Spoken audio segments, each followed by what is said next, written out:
The Braves are lurking in a nice position, but you don't want to stay there very long. There's going to be a real incredible fight for those last two playoff spots. And who's going to have the better bullpen at the end of the day? That's going to be the lockdown. And that time will tell on that. You got to give this guy the ball 5 days. You got to let him develop, get his pitches going, and absolutely give him the ball. All they had to do was score runs. They have the best staff in baseball.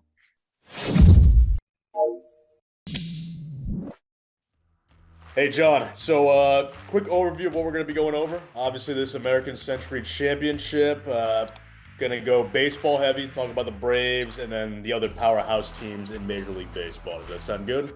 Yep.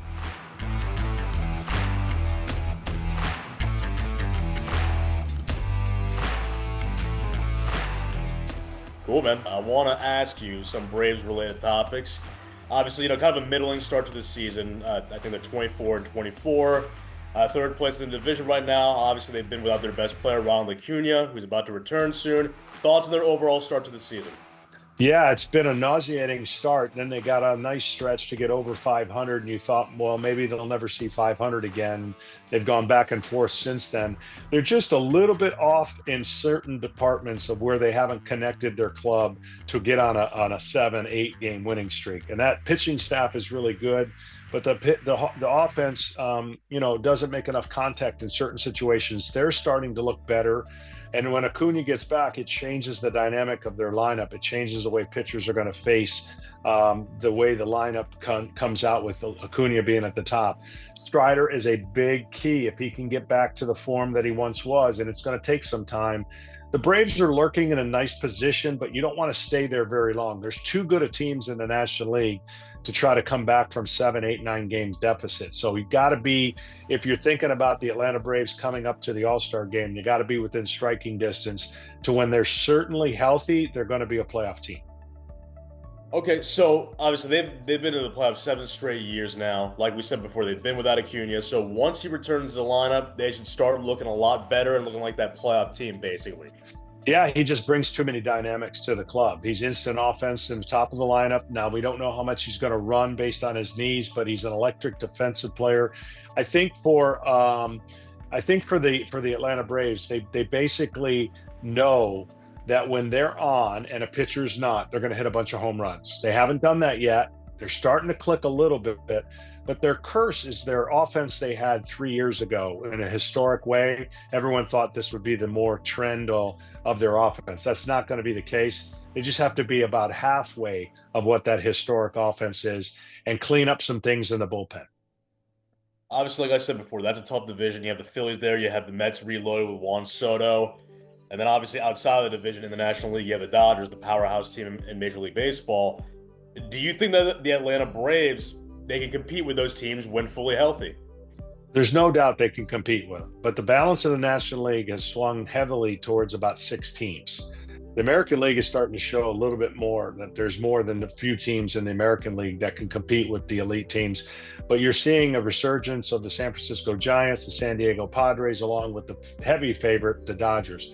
I always felt the most complete roster, of course, was the Dodgers, but they have a bunch of banged up people. So it's different when they're hurt. The next best roster, I thought, was the Philadelphia Phillies. They're the most complete team.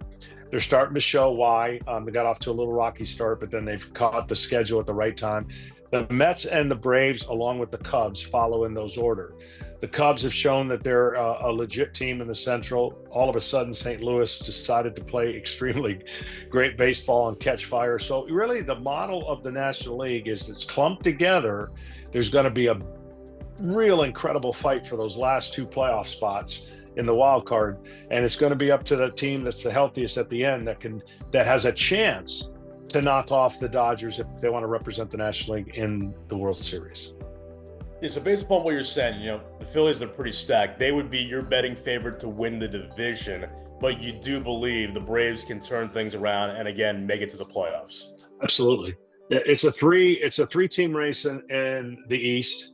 They're going to battle each other out, and it's going to come down to who's healthy and who's got the pitching staff in September to make that final push. The lineup construction of the Phillies is really good. The lineup construction of the Mets is really good. So is it with the Braves. So offensively, they're very comparable. But then when you start splitting hairs, you got to go to the starting rotation and the bullpen. And the starting rotations for all three clubs are really good. And who's going to have the better bullpen at the end of the day? That's going to be the lockdown. And that's time will tell on that. Yeah, you're hammering home the pitching staff. So the key for the Braves, in the last couple of years, they haven't gone deep into the playoffs, but the key for the Braves to make a deep postseason run is the pitching, is what you would say? Yes, absolutely. Their 1 through 5 starting pitchers are as good as anybody. They can put together some strings of games where the team only has to score 3 or 4 runs. But they've lost a ton of one-run games. They played a lot of one-run games early, and bullpen-wise, they haven't had a couple stopgaps there that they got to make sure they figure that out. Their closer went through a rough patch. He blew some games. The bullpen of the Braves, they're minus some of those guys they didn't sign. So they're going to have some of those people they weren't expecting to be really, really good and get hot at the right time. I want to ask you about 2 young Braves players, 2 rookies, Drake Baldwin and the pitcher, AJ Smith-Shawver. Thoughts on them, especially you being a pitcher, AJ, thoughts on AJ Smith-Shawver? Well, AJ finally is going to get the ball every 5 days. I felt bad for him over the last couple of years, bounced around back and forth to the minor leagues, maybe in the pen. You got to give this guy the ball 5 days. You got to let him develop, get his pitches going, and absolutely give him the ball. And he's doing that now, and there's confidence built in that. When you're looking over your shoulder in this game, it's not fun. A young pitcher, Bryce Elder just went down. It's a product of numbers. He pitches, and he's a pitcher, but he's always going to be back and forth because of options. I hate it for him. Eventually he's going to have a spot, but those 2 young rookies have to play bigger than expected for the team to have greater success. And that's happening in the catcher spot with Drake and his bat. And he's doing a great job behind the plate. But I'm more impressed with AJ right now, knowing that what he's been through mentally, to be able to feel like you can check in and be one of those guys and know you're not going to lose your job. What's the most impressive thing about him to you as a pitcher as far as his arsenal? Well, he's developed that split, and that split's become the equalizer for him, and he's throwing it with confidence. Velocity is not I know we just over obsess on velocity, and it makes me sick. Guys have to learn how to pitch, and he's pitching. And that's the key. You can throw your velocity, and that's great. It's nice to have it. But if you don't know where it's going, you're not going to last very long. You're not going to be given the ball every 5 days. He's handling that very well, and that split finger has been a big-time improvement in his repertoire. Okay. If I were to put you on the spot, I were to ask you who's winning NL Rookie of the Year, it's going to be one of these 2 Braves players, right? And who would you pick? Well, in a perfect world, because they're going to split so much time at catcher, you would maybe favor a pitcher can get on a roll and be a big part. But Drake probably has the best chance because offensively they seem to lean towards Rookie of the Year when you're making an impact in the field. And you don't know what's going to happen. If the catcher gets hurt, Murphy misses some time, he plays a bigger role. So there's some pretty good rookies in the league, but it's good to have 2, on your team playing well and having a voice in the race. Yeah, that definitely helps the Braves if they're to make another postseason run. I want to ask you this question, John, since you were a great pitcher back in your day. Who's the top pitcher in baseball right now, in your opinion? That always fluctuates from the style of pitching and the Screwball in the American League last year was unbelievable. Left-handed dominance. It's hard to repeat that. It's hard to go back out as a young pitcher. He's going to have a great year, but it's hard to duplicate that. Right now, Yamamoto for the Dodgers is the best pitcher in the National League, period. Paul Skeens has that opportunity to be that guy. You got some veteran pitchers that are really good, but health is the reason why we're not talking about some other great pitchers. Yamamoto has everything the Dodgers ever wanted. After last year, he made some adjustments. He's got a 1-something ERA. He's basically unhittable when he's throwing his split, commanding his fastball. So I'm putting him in that category right now. And if he stays healthy, that's why the Dodgers are going to be really good come postseason time. Okay, so Yamamoto, best pitcher right now. Yes, gotcha. My opinion. Top pitching rotation in Major League Baseball right now. Oh, that's a great question because there are some stacked staffs that have put together, a five-man rotation. You can make the argument every year for the Seattle Mariners. All they had to do was score runs. You can make the argument on what Texas Rangers have put together with two young arms and DeGrom and Nate Eovaldi. Philadelphia and their five guys are fantastic. I still like the Atlanta Braves and what they do. I mean, there's so many great combinations of staffs that you could look around. When the Dodgers are completely healthy, they have the best staff in baseball. But that's a broken record because you can't make that claim until they prove they can stay healthy. They got Cy Young Award winners, they got flamethrowers, they've got 17 guys they can pick from. So the Dodgers have the best staff on paper, but it's not worth talking about it until they stay on the field. Yeah, you're right. They're constantly injured. They've constantly been dinged up over the past couple of years. Definitely well said. I want to have a couple more topics before we wrap things up. I want to ask you, we're talking about the Dodgers right now and how stacked they are talent-wise. And everybody makes a comparison to the early millennium Yankees, how stacked they were. Dodgers have 2 World Series right now so far in this era. Can you see the Dodgers mimicking that success that the Yankees had in the late 90s, early 2000s? I do, but they got to stay healthy. They know it. They know they've got the roster to go out and repeat. We haven't had a repeater in a long time since the New York Yankees did it. And I think the Dodgers are in the best case scenario to do that. But again, baseball's hard, right? That's why we haven't had, it doesn't matter how much money you throw at the salary that you throw at your club. You have to be healthy after 162 and run the gauntlet. That's difficult to do. That's why we haven't had that many repeat champions. The Houston Astros were the model for the American League for the longest time. You had to go through them. Now it looks like you got to go through the Dodgers, right? They've basically got the monkey off their back.